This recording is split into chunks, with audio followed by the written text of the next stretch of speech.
Everyone, hope your day's going well. We are back with another reaction, more George Carlin, but we're going a little bit further in time right now to 1965. This is a clip from the Reelin in the Years archive. Let's check it out, man. I'm interested to see how much cleaner his bits or his act is. You know, it's a different time, so I'm looking forward to find out. Let's see. One of our proudest comedy finds is with us tonight. He's starring at Basin Street East here in New York, certainly one of the most important clubs in the country. His name is George Carlin. He spoofs many things of a not-so-serious nature. He's a bright and very contemporary comedian. So I understand his act tonight's got a little bit more sting than usual. Oh, so let us all listen together. So not so here clean, is George Carlin.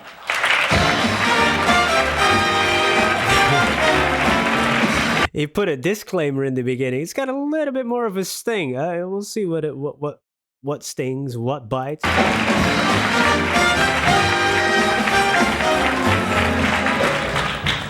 how are you? Thank you very much, Merv. Thank you all.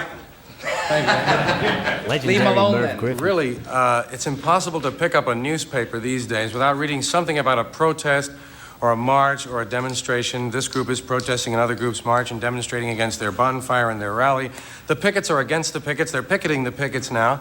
There's even one group that next week is having a parade to protest the fact that they can't get a parade permit. Now, that's kind of strange. It's really, it's getting just a little bit out of hand. The Hertz Rent-A-Pickets are doing wonderfully, of course.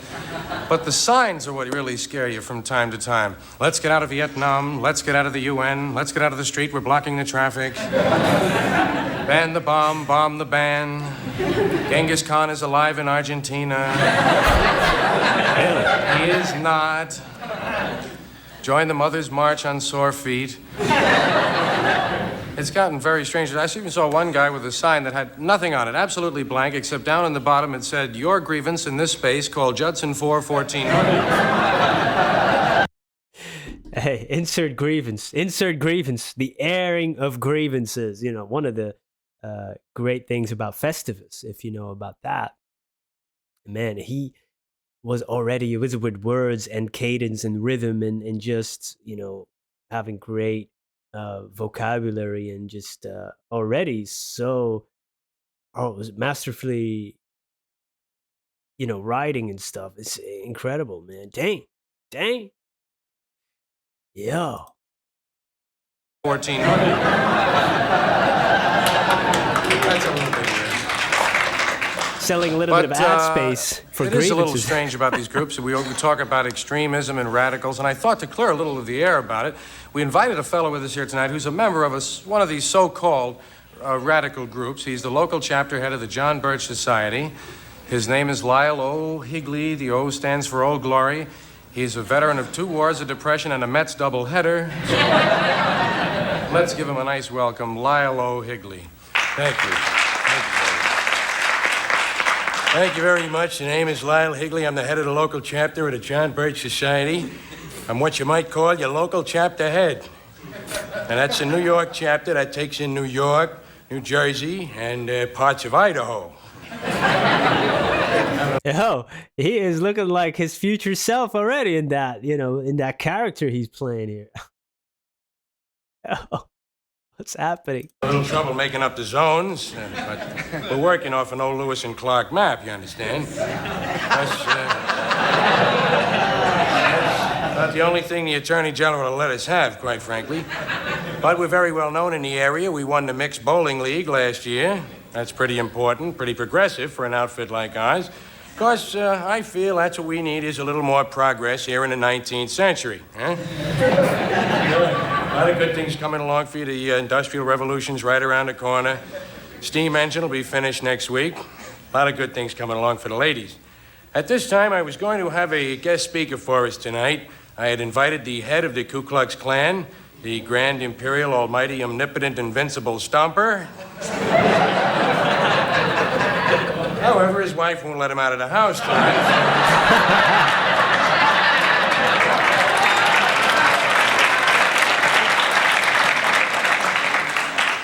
In his place, we have the supply officer in charge of sheets and ropes.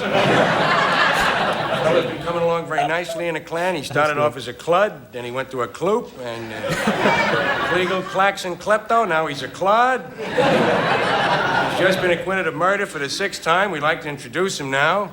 Collie Lee Collie. Hey, It's weird. he's moving up the ranks. Got his dog with him. His dog's a collie, too. How do you like that? Thank you very much. And I'd just like to address my remarks in the Northern Commie Liberal Pinko Press. I have been living in the South for 27 years, and I have never seen a cross burning on anybody's lawn. I've seen whole neighborhoods go up. Thank you very much, Collie. I think we all realize he's not playing with a full deck, folks.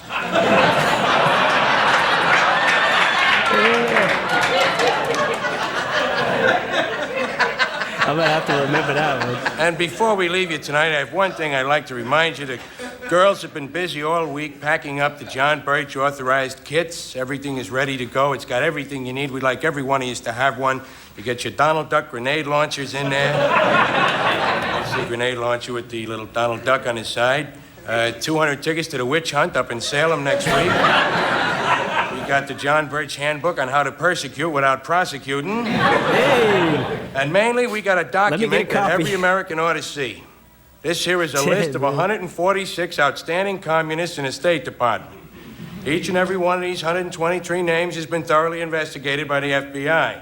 We're going to take these 94 guys and throw them in jail where they belong. The whole 62 of them, believe me. You get a list with 38 names on it like that, and you know how to work with it. We know how to handle these 17 commies.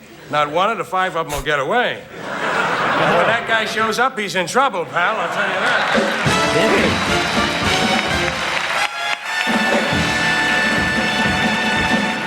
Oh, they found at least one scapegoat. I love how he deducted and deduced that all to that, man. Damn.